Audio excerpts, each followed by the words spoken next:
Guys, if you are interested in politics at world level or at international level, today we have a topic. It's very amusing.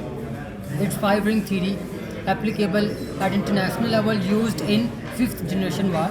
He, our guest, Muhammad Adil, will shed light on this topic. Five ring theory, please. Thank you for inviting me to delve in this topic. So, first of all, five ring theory coined by Cornelius.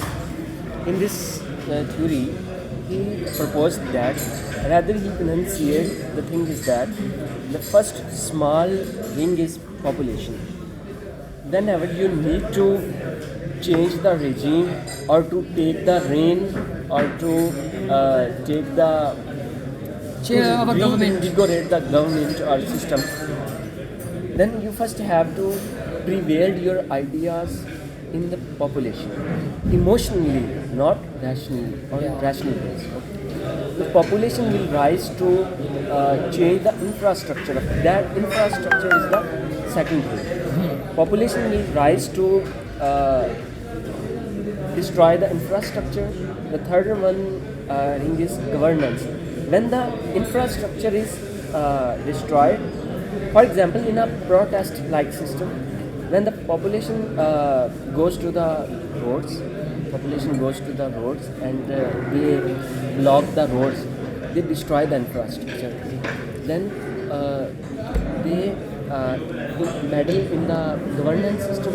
Eventually, ultimately, the fourth ring is disturbed, which is officials, bureaucrats, or other groups, which ultimately rebels or insurgents or belligerent against the government. The fifth ring. The fifth ring is. Is government, the whole system, the whole state.